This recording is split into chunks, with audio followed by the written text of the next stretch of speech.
Imagine stacking shelves for minimum wage, worrying about rent money, when suddenly you find yourself face to face with royalty. Not in a fairy tale, but in the most ordinary place possible, aisle 7 of your local supermarket. What happens next will shock you, inspire you, and prove that life's most extraordinary moments often come disguised as ordinary Tuesday afternoons. This is the true story of Sarah Mitchell, a 28-year-old single mother whose world turned upside down in the most unexpected way, right between the breakfast cereals and canned vegetables. A story that shows how one moment of human vulnerability can bridge the gap between commoners and kings, and how sometimes falling down is the first step to rising up. Get ready for a journey that proves miracles don't always announce themselves with trumpets and fanfare. Sometimes they arrive quietly, wearing a kind smile and offering a helping hand when you least expect it. Sarah Mitchell's alarm clock buzzed at 5:30 in the morning, just like every other Tuesday for the past 3 years. The small apartment felt cold as she shuffled to the kitchen, stepping carefully to avoid waking her 7-year-old daughter Emma, who was still sleeping peacefully in the next room. The bills scattered across the kitchen counter seemed to multiply overnight, each one demanding attention she couldn't afford to give. Working at Morrison's supermarket wasn't Sarah's dream job, but it paid the bills. Barely. After her husband left 2 years ago, taking their savings and leaving behind only promises he never intended to keep, Sarah had learned to survive on determination and very little else. The job at the supermarket came at just the right time, when Emma needed new school shoes and the electricity bill was overdue. As Sarah prepared her usual breakfast of instant coffee and yesterday's bread, she thought about the day ahead. Tuesday mornings were always busy at the store. The weekly delivery truck would arrive at 7, packed with products that needed to be sorted, checked, and placed on shelves before the morning rush of customers. Sarah had become expert at this routine, her hands moving automatically as her mind wandered to more pressing concerns. Emma stirred in her bedroom, and Sarah quickly finished her coffee. Her daughter was the light of her life, the reason she got up every morning and pushed through each difficult day. Emma never complained about their small apartment or the fact that they couldn't afford the toys and clothes her classmates had. She was wise beyond her 7 years, understanding without being told that money was tight and that Mummy worked very hard to take care of them both. By 6:15, Sarah was walking to work through the quiet streets of their neighborhood and reading. The autumn morning was crisp, and she pulled her thin jacket tighter around her shoulders. She couldn't afford a new coat this season, but she told herself the old one would last another winter. It had to. Morrison's stood like a beacon of fluorescent light in the early morning darkness. Sarah used her employee card to enter through the back entrance, greeting the security guard with a tired smile. The warehouse area was already buzzing with activity as the morning crew prepared for another day of serving the community. Manager David Roberts was checking his clipboard when Sarah clocked in. He looked up and nodded approvingly. Sarah was never late, never complained, and always volunteered for extra shifts when they were available. In his 15 years of managing retail staff, David had rarely seen such dedication from someone earning barely above minimum wage. The delivery truck had arrived early, its driver already unloading crates and boxes onto the loading dock.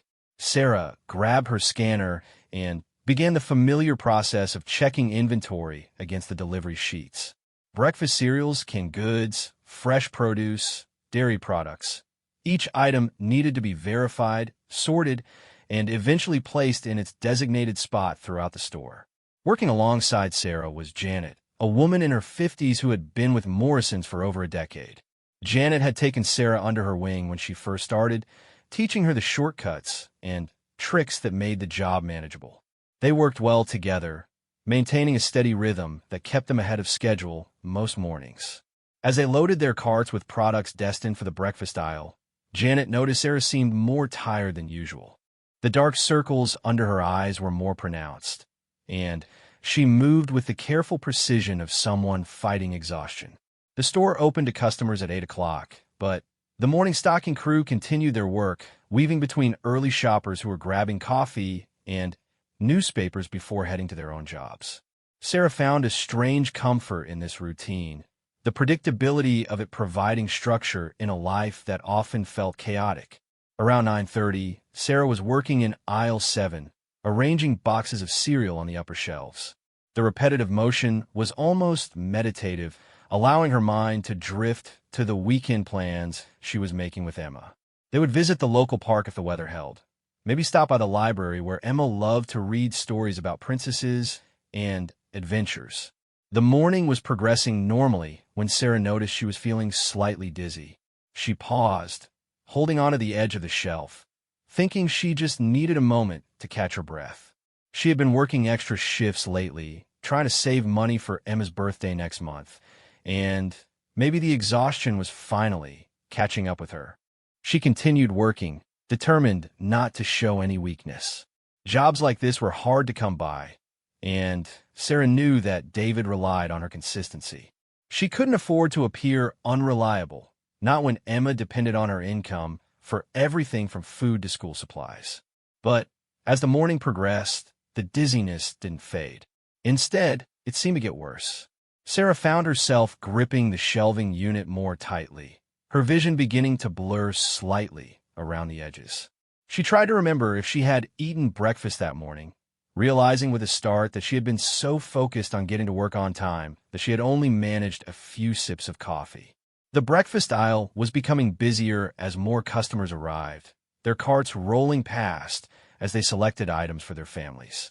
Sarah watched them absently, wondering if they ever thought about the people who made sure their favorite cereals were always in stock, properly arranged, and ready for purchase.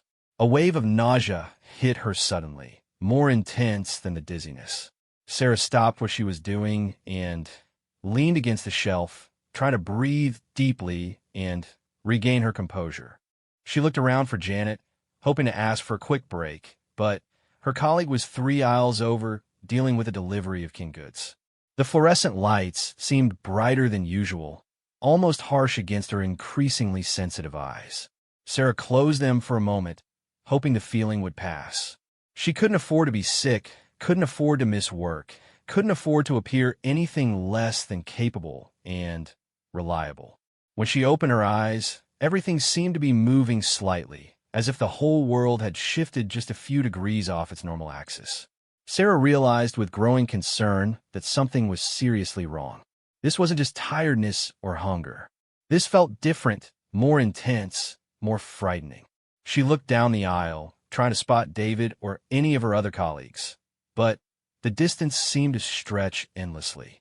The voices of customers and the general noise of the store began to sound muffled, as if she was hearing them through water. Sarah knew she needed to sit down, needed to get help, but she also knew that admitting weakness could cost her the job she desperately needed. She stood frozen in indecision, one hand still gripping the shelf, the other holding a box of corn flakes that suddenly felt impossibly heavy. The internal struggle between her body's needs and her financial responsibilities played out in those crucial seconds. Pride and pragmatism warred with the increasingly urgent signals her body was sending. Sarah had learned to push through discomfort before, to ignore minor illnesses and aches in favor of showing up and doing her job. But this was different. As she stood there in aisle 7, surrounded by the familiar products she arranged every day, Sarah realized that her body was about to make the decision for her.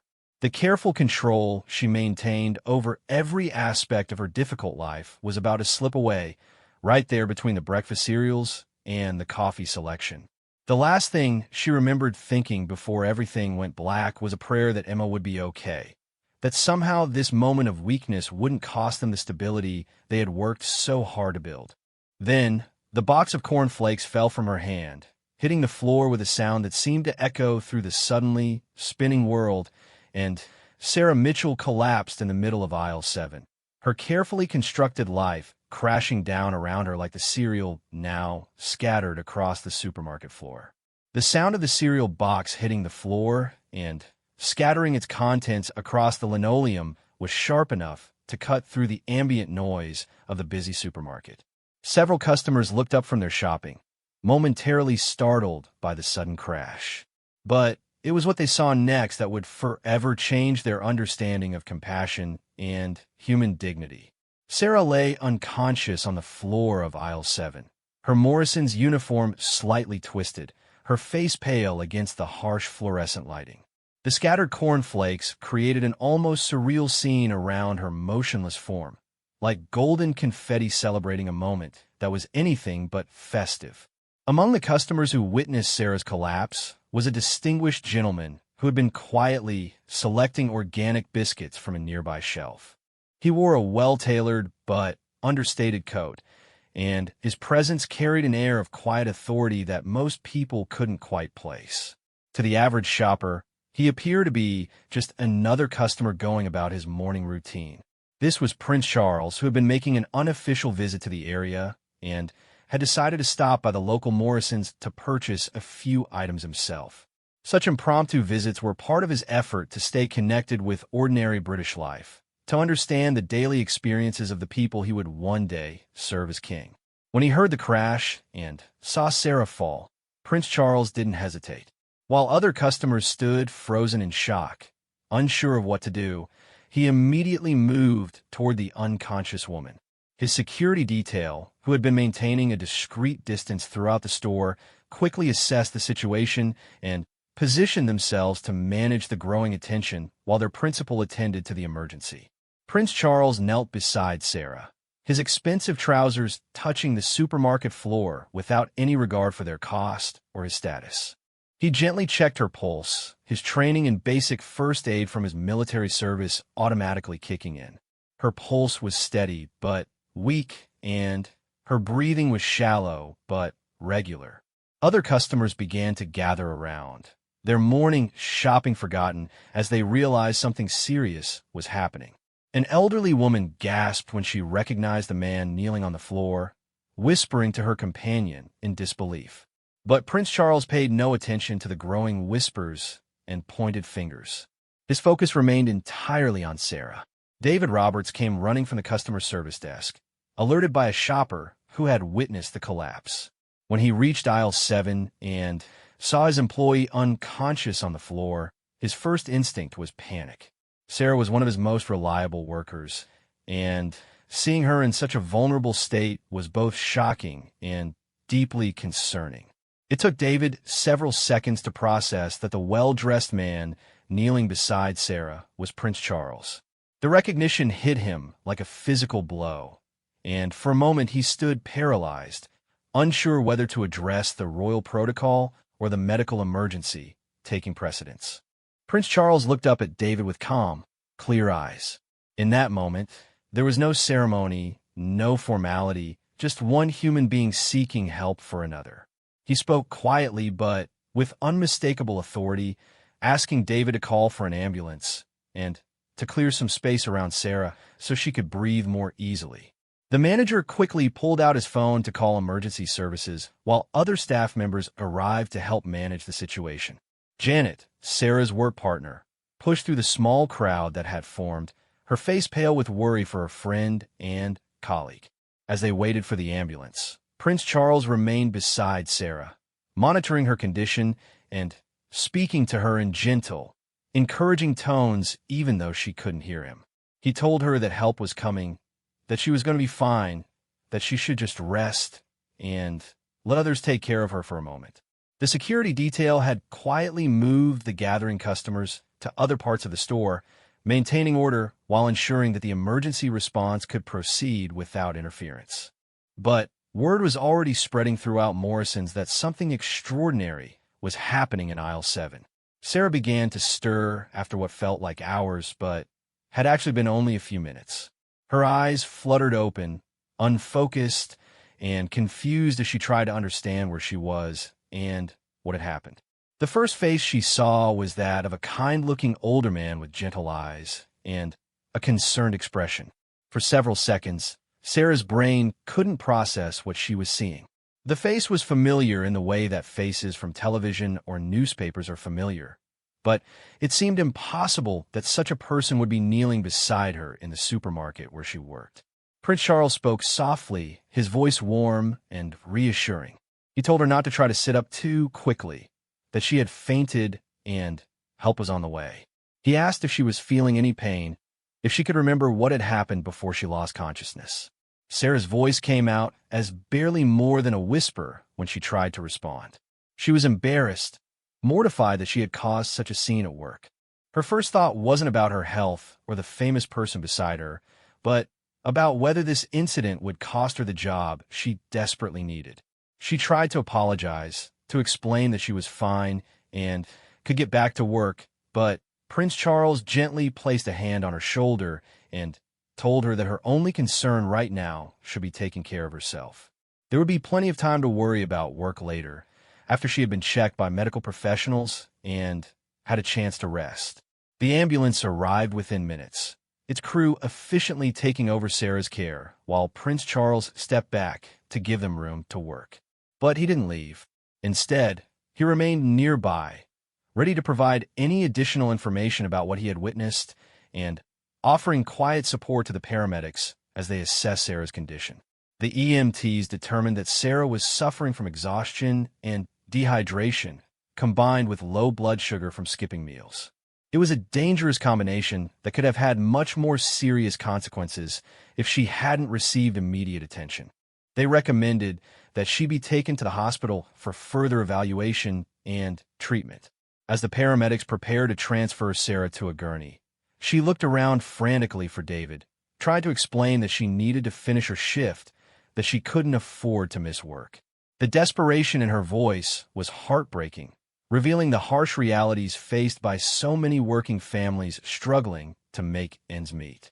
Prince Charles approached David and spoke to him quietly, out of Sarah's hearing. He asked about her employment situation, whether she would face any consequences for this medical emergency, and what support the company could provide. David, still somewhat stunned by the surreal situation, assured the prince that Sarah's job was secure and that the company would cover her shift for as long as necessary. But Prince Charles went further. He asked if there were any programs in place to help employees facing financial hardship, any resources available to ensure that Sarah wouldn't suffer economically because of her health crisis. David admitted that while the company had basic policies in place, they were limited in what they could offer to part-time employees like Sarah. The conversation that followed was brief, but significant.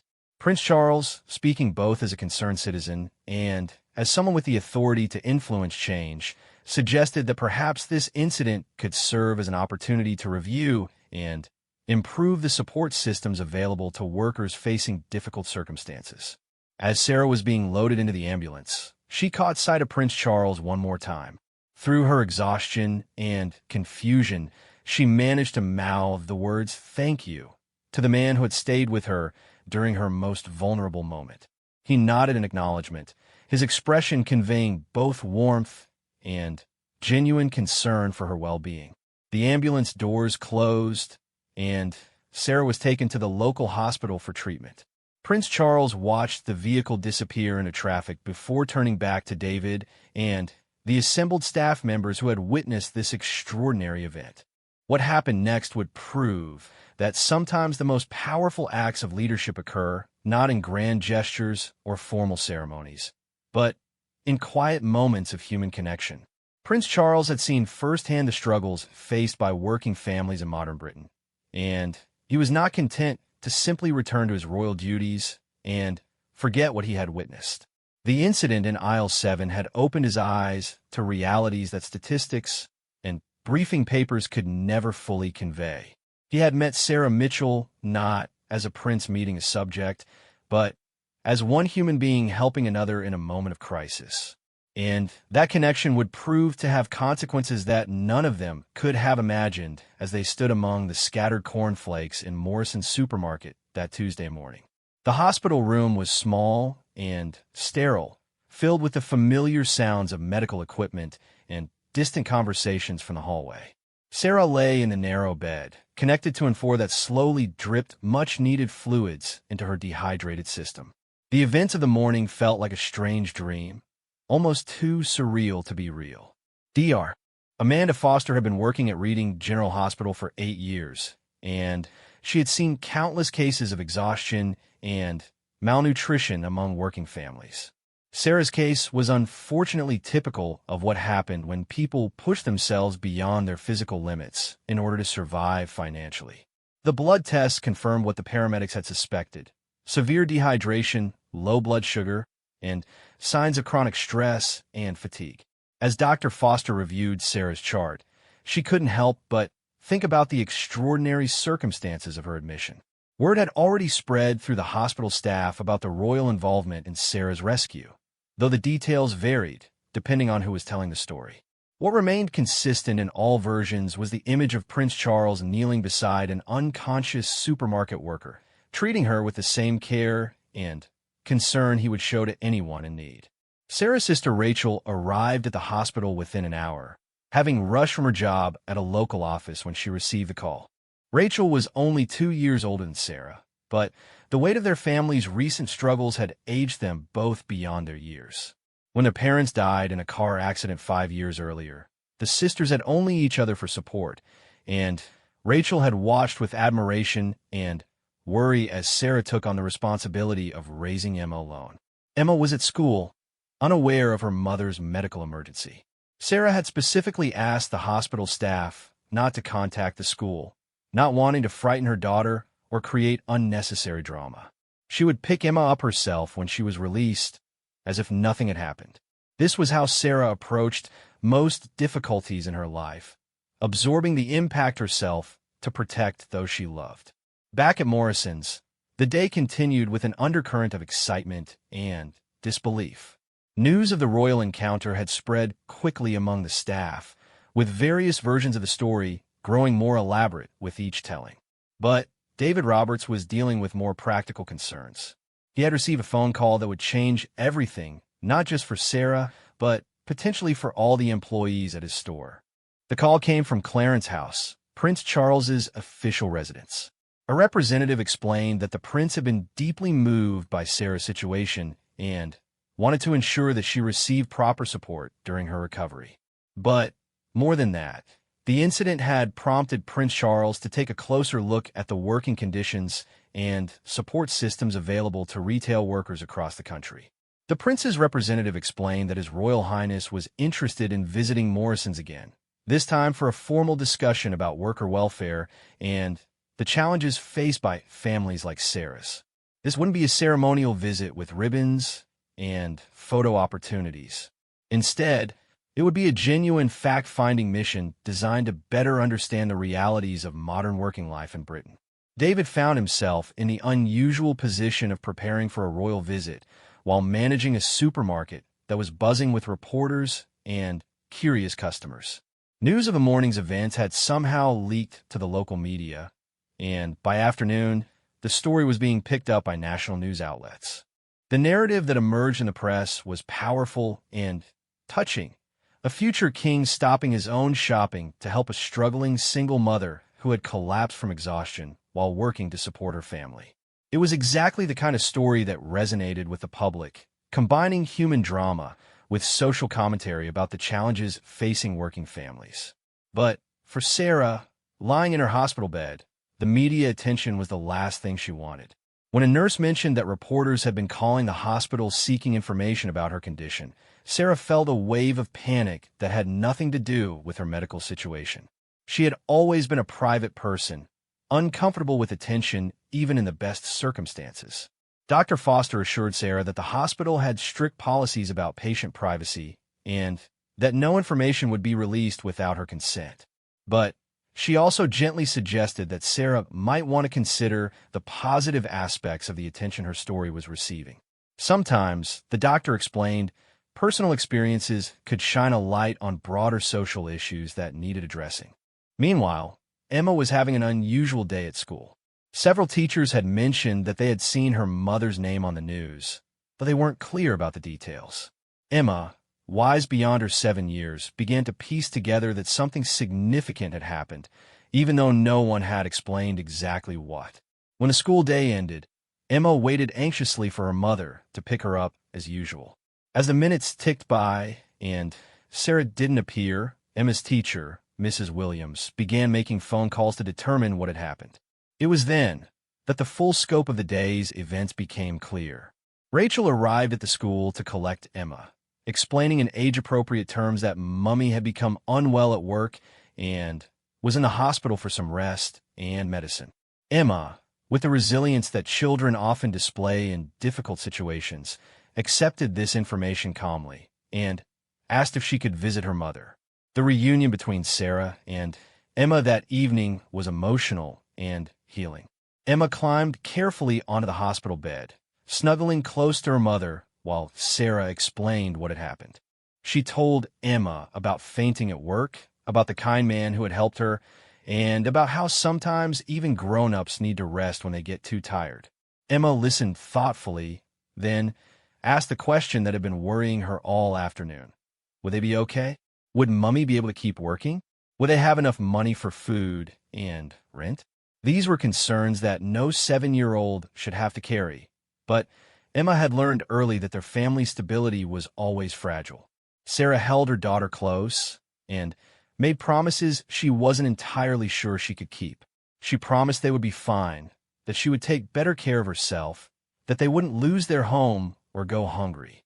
But, privately, she was terrified about the potential consequences of missing work, especially now that her collapse had become public knowledge. The next morning brought developments that no one could have predicted. Sarah woke to find a beautiful bouquet of flowers beside her bed, accompanied by a handwritten note from Prince Charles. The note was simple and personal, wishing her a speedy recovery and expressing his hope that she would take the time she needed to get properly well. But the flowers and note were just the beginning. Dr. Foster arrived with news that left Sarah speechless. An anonymous donor had contacted the hospital offering to cover all of Sarah's medical expenses, as well as providing a fund to support her living expenses while she recovered. The donor had also expressed interest in establishing a broader support program for working families facing similar challenges. Sarah didn't need to be told who the anonymous donor was. The timing and circumstances made it clear that Prince Charles had taken his concern for her welfare far beyond the initial moment of crisis. He had seen her struggle and had decided to take concrete action to help, not just her individually, but others in similar situations. The implications of this generosity were overwhelming. For the first time in years, Sarah could rest without worrying about money. She could recover fully without the pressure of returning to work before she was ready. More importantly, she could begin to imagine a future where financial security wasn't always hanging by a thread. But perhaps the most significant development came when David Roberts visited Sarah in the hospital that afternoon. He brought news that Morrison's corporate headquarters had been contacted by representatives of the Prince's Trust, Prince Charles's charitable foundation. They were interested in partnering with the supermarket chain to develop new programs supporting employee welfare and work-life balance. The initiative would start with Morrison's, but had the potential to expand across the retail sector. It would include provisions for emergency financial assistance, improved healthcare support, flexible scheduling for parents and carers, and programs designed to help workers advance their education and career prospects. Sarah realized that her collapse in aisle 7 had become something much bigger than a personal medical emergency. It had sparked a conversation about worker welfare that reached the highest levels of British society. Her moment of vulnerability had somehow become a catalyst for change that could benefit thousands of working families. As she processed these developments, Sarah felt a complex mixture of gratitude, embarrassment, and hope. She was grateful for the help and support that had materialized so unexpectedly. She was embarrassed that her private struggles had become so public. But most of all, she felt hope that her experience might lead to positive changes for other families facing the same challenges she had been dealing with alone. The story of a supermarket worker who fainted in front of Prince Charles was becoming something larger than anyone had anticipated. It was evolving into a national conversation about work, dignity, and the responsibility of society to support those who were struggling to make ends meet. And at the center of it all was Sarah Mitchell, a single mother who had simply been trying to do her job when fate intervened in the most unexpected way. 2 weeks after the incident in aisle 7, Sarah stood in her small apartment bathroom, looking at herself in the mirror with a mixture of anticipation and nervousness. The woman staring back at her looked different from the exhausted, overwhelmed person who had collapsed at work. The dark circles under her eyes had faded. Her complexion had improved, and there was something new in her expression that hadn't been there before. Hope. Today was special for multiple reasons. It marked Sarah's return to work after a medical leave, but it was also the day of Prince Charles's promised visit to Morrison's.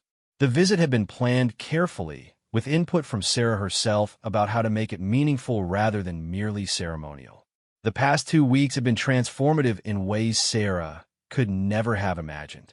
The anonymous financial support had allowed her to rest properly, eat nutritious meals, and spend quality time with Emma without the constant worry about money. For the first time in years, she had been able to sleep through the night without calculating bills in her head or planning which expenses she could delay until her next paycheck.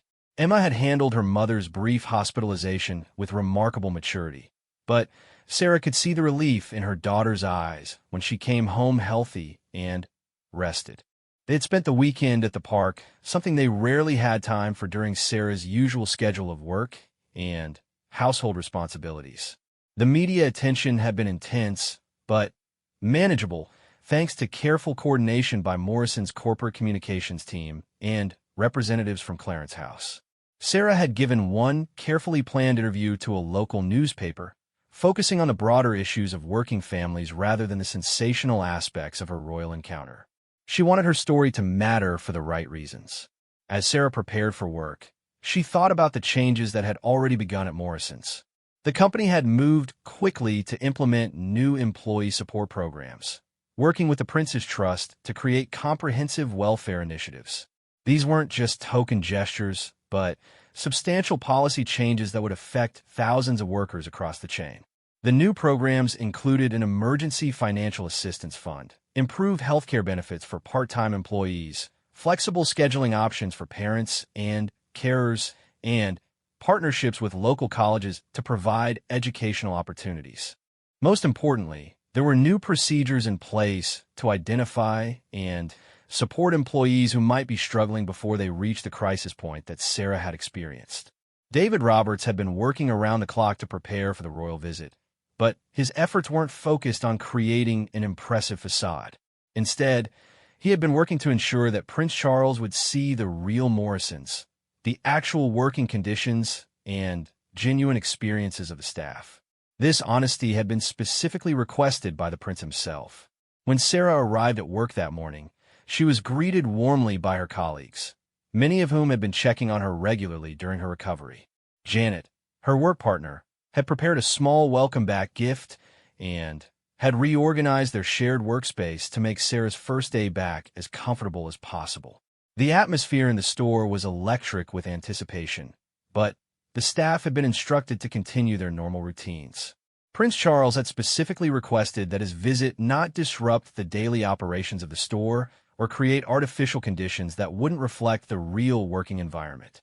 Prince Charles arrived at Morrison's just after 10 o'clock, accompanied by a small entourage that included representatives from the Prince's Trust, his private secretary, and a security detail that remained as unobtrusive as possible. Unlike his impromptu visit 2 weeks earlier, this arrival was planned and coordinated, but the prince's demeanor remained approachable and genuine. Sarah had been invited to be part of the welcoming committee, along with David and several other staff members who had volunteered to share their experiences as Morrison's employees. Standing near the store entrance, waiting to greet Prince Charles, Sarah felt a surreal sense of completion. The man who had helped her during her most vulnerable moment was returning to learn about the changes that had resulted from their encounter. When Prince Charles saw Sarah, his face immediately broke into a warm smile of recognition. He approached her directly, asking about her health and recovery with genuine concern. Sarah was struck again by his ability to make personal conversation feel natural and unforced despite the formal setting and the presence of numerous observers. The tour that followed was comprehensive and revealing. Prince Charles visited every department of the store, speaking with employees about their experiences, their challenges, and their suggestions for improvement. He spent time with the checkout staff, learning about the physical demands of scanning and lifting thousands of items per day. He visited the warehouse area, understanding the logistics and safety considerations involved in keeping shelves stocked. Most importantly, he listened. Prince Charles had a remarkable ability to ask questions that drew out honest responses, to create an atmosphere where employees felt comfortable sharing their real experiences rather than giving rehearsed answers they thought he wanted to hear. Sarah was asked to guide Prince Charles through the breakfast aisle, the scene of her collapse. Standing in aisle 7 again, she felt a complex mixture of emotions. This ordinary space had become the catalyst for extraordinary changes in her life, and potentially in the lives of many other working families. Prince Charles asked thoughtful questions about the physical demands of the stocking work, the scheduling challenges faced by part-time employees, and the economic pressures that led people like Sarah to push themselves beyond their physical limits. His questions demonstrated a sophisticated understanding of the systemic issues that contributed to individual crises like Sarah's collapse. The conversation expanded to include other employees who had joined them in the aisle. They discussed childcare challenges, transportation difficulties, the cost of living pressures, and the constant balancing act required to manage work and family responsibilities on a limited income. Prince Charles listened intently, occasionally taking notes and asking for clarification about specific policies or circumstances. What emerged from these conversations was a clear picture of the daily reality faced by millions of working families across Britain. These weren't lazy people looking for handouts, but hardworking individuals whose wages simply didn't stretch to cover all their basic needs. There were people who took pride in their work, but struggled with the mathematics of modern living. During the visit, Prince Charles announced the formal launch of the Working Families Initiative, a comprehensive program developed in partnership with Morrisons and other major employers. The initiative would provide a model for supporting low-wage workers that other companies could adopt and adapt to their own circumstances. The announcement was made in the store's break room, with Sarah and her colleagues gathered around to hear the details. The program would include not just emergency financial assistance, but also pathways for career advancement, educational opportunities, and comprehensive support systems designed to help working families achieve greater stability and security. Sarah was invited to speak at the announcement, sharing her perspective on how the new programs would have impacted her situation before the crisis. Her words were simple but powerful, focusing on the dignity of work and the importance of supporting those who kept essential services running. As the formal visit concluded, Prince Charles asked to speak privately with Sarah.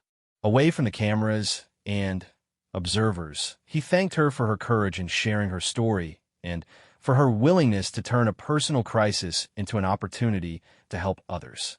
He assured her that the initiatives launched that day were just the beginning of a broader effort to address the challenges faced by working families. Sarah found herself able to express her own gratitude more personally, thanking Prince Charles not just for his immediate help during her medical emergency, but for his commitment to using his position and influence to create lasting change.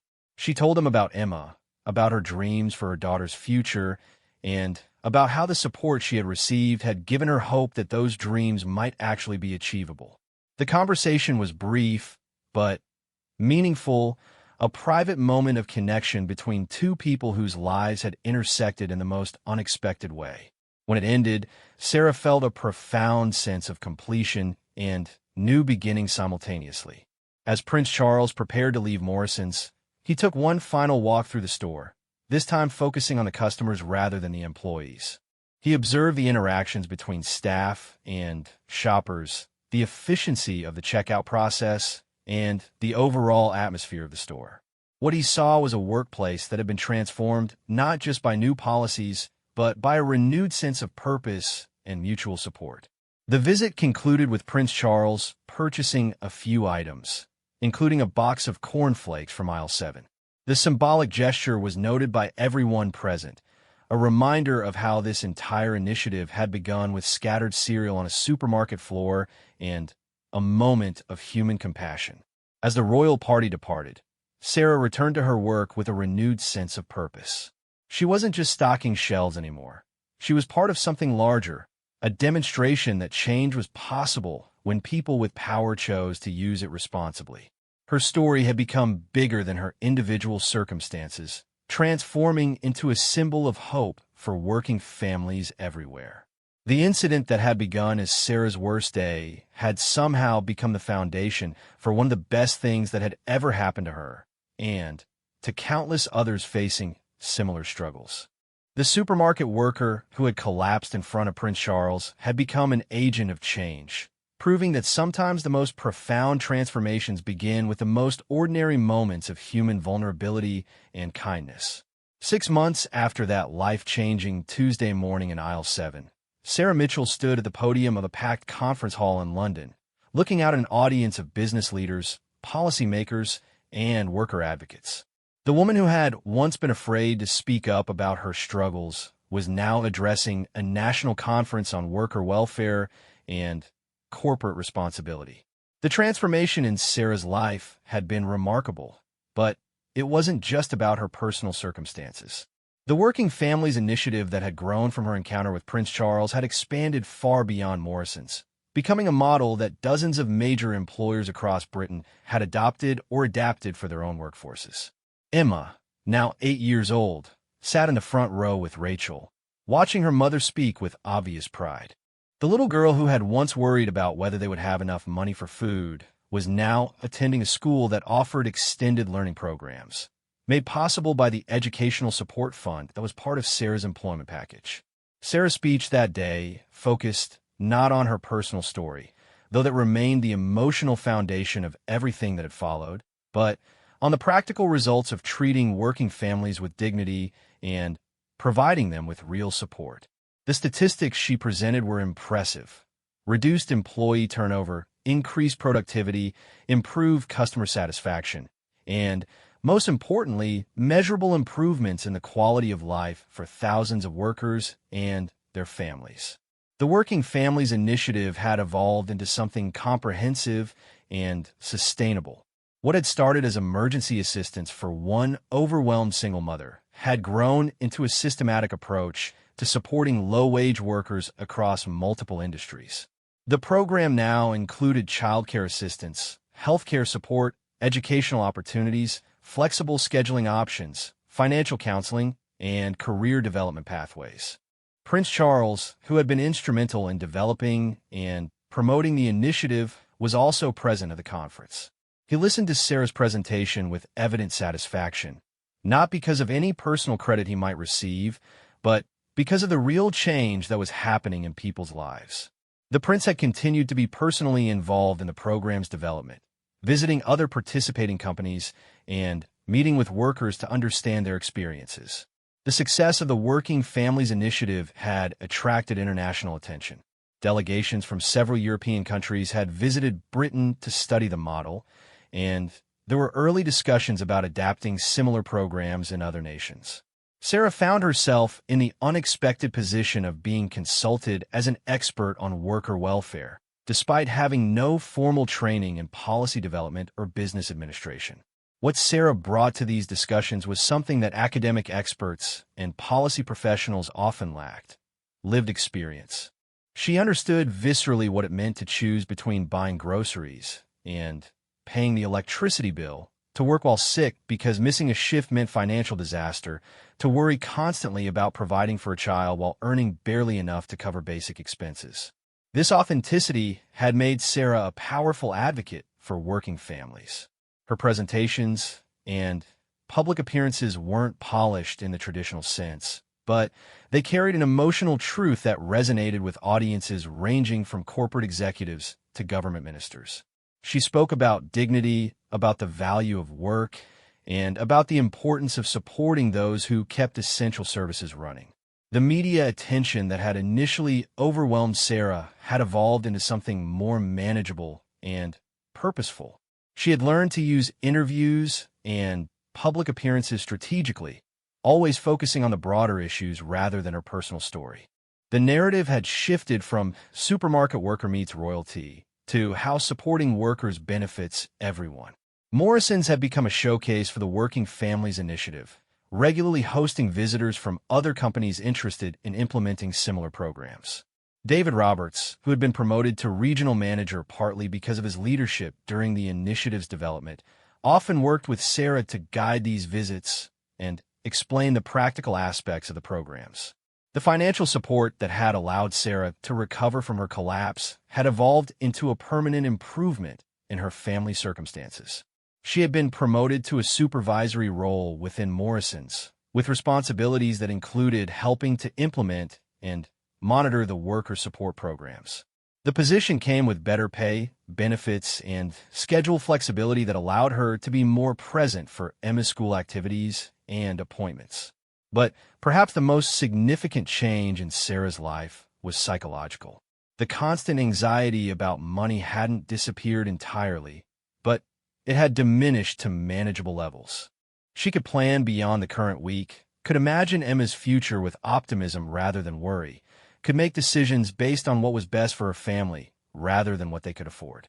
Emma had flourished in this environment of reduced stress and increased stability. Her teachers reported that she was more engaged in school, more confident in social situations, and showed leadership qualities that suggested bright prospects for her future. The little girl who had learned too early to worry about adult responsibilities was finally able to focus on being a child. The ripple effects of Sarah's collapse in Aisle 7 continued to spread in unexpected directions. Janet, Sarah's former work partner, had been inspired by the changes she witnessed to return to school herself, pursuing a degree in social work with the support of Morrison's Educational Assistance Program. Other employees had taken advantage of career development opportunities, financial counseling services, and healthcare support that hadn't existed before the initiative. The success of the Working Families Initiative had also influenced government policy discussions about worker rights and corporate responsibility. Parliamentary committees had heard testimony from Sarah and other program beneficiaries, leading to new legislation that encouraged similar private sector initiatives and provided tax incentives for companies that implemented comprehensive worker support programs. Prince Charles had remained personally committed to the initiative's success, but his involvement had evolved from direct intervention to broader advocacy. He regularly highlighted the program's achievements in speeches and public appearances, using his platform to encourage other employers to adopt similar approaches. The initiative had become a cornerstone example of how the monarchy could serve as a catalyst for positive social change. As Sarah concluded her presentation at the London conference, she reflected on the journey that had brought her to this moment. The woman who had collapsed from exhaustion while stocking breakfast cereals was now addressing an audience of influential leaders about worker welfare policy. The transformation seemed almost impossible to believe, yet every step of the journey had been logical and purposeful. The question and answer session that followed Sarah's presentation revealed the depth of interest in replicating the Working Families Initiative across different sectors and regions. Business leaders asked about implementation costs and return on investment. Policy makers inquired about regulatory frameworks and government support. Worker advocates sought details about ensuring authentic employee participation in program development. Sarah answered these questions with a combination of practical knowledge gained from her current role and personal insight from her experience as a program beneficiary. She emphasized that successful worker support programs required genuine commitment from leadership, meaningful employee input, and ongoing monitoring to ensure they met real needs rather than simply fulfilling public relations objectives. The conference concluded with the announcement of a new national network of companies committed to implementing comprehensive worker support programs. Morrison's would serve as a training and consultation hub for other organizations interested in developing similar initiatives. Sarah would play a key role in this expansion, sharing her expertise with other companies and helping to ensure that the programs they developed would have authentic impact on workers' lives. As Sarah left the conference hall, accompanied by Emma and Rachel, she was approached by Prince Charles for a private conversation. He congratulated her on her presentation and expressed his continued amazement at how one moment of crisis had generated such widespread positive change. He asked about her future plans and offered his continued support for the initiative's expansion. Sarah thanked Prince Charles again, not just for his initial kindness during her medical emergency, but for his sustained commitment to turning that moment into lasting change. She told him about Emma's dreams of becoming a doctor, dreams that now seemed achievable rather than impossible. She spoke about her own newfound confidence and sense of purpose, about feeling valuable and heard in ways she had never experienced before. The conversation ended with a mutual commitment to continue working together to expand worker support programs across Britain and beyond. What had begun as an encounter between a struggling single mother and a compassionate future king had evolved into a partnership for social change that was improving thousands of lives. As Sarah and her family walked home through London, Emma skipped ahead excitedly, chattering about the important people she had met and the impressive building where her mother had given such an important speech. For Emma, her mother's transformation from supermarket worker to national advocate seemed natural and expected. Children often accept extraordinary changes more easily than adults, and Emma had simply incorporated her mother's new prominence into her understanding of how the world worked. That evening, as Sarah tucked Emma into bed, her daughter asked a question that brought the entire journey into focus. Emma wanted to know if the sad lady who had fallen down in the store was really the same person as the important woman who had spoken to all those people at the conference. Sarah thought carefully about how to answer. She explained that they were the same person, but that sometimes difficult experiences could lead to opportunities to help others. She told Emma that the most important thing wasn't what had happened to them, but what they had chosen to do with what happened to them. Emma nodded thoughtfully, then asked if she could help other children the way her mother had helped other workers. Sarah smiled, recognizing in her daughter's question the same sense of social responsibility that had motivated Prince Charles to turn a chance encounter into systematic change. As Sarah turned off Emma's bedroom light, she reflected on the extraordinary journey that had brought them to this point. A year ago, she had been a struggling single mother working multiple shifts to make ends meet, invisible to everyone except her daughter and immediate colleagues. Today, she was a nationally recognized advocate for worker rights, with a secure job, financial stability, and a platform to create positive change for other families. The supermarket worker who had collapsed in front of Prince Charles had discovered that sometimes our worst moments can become the foundation for our greatest contributions. The scattered corn flakes in aisle 7 had somehow led to scattered kindness across an entire nation, proving that when compassion meets determination, extraordinary transformations become possible. Sarah fell asleep that night thinking about the conference presentation she would give the following month in Scotland, the new companies that were implementing worker support programs, and the hundreds of families whose lives were being improved by an initiative that had started with one moment of human vulnerability and royal compassion.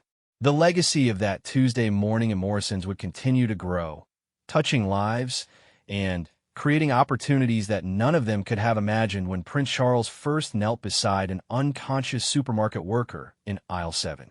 Sometimes the most profound changes begin with the simplest acts of human kindness, rippling outward in ways that transform not just individual lives, but entire communities and societies.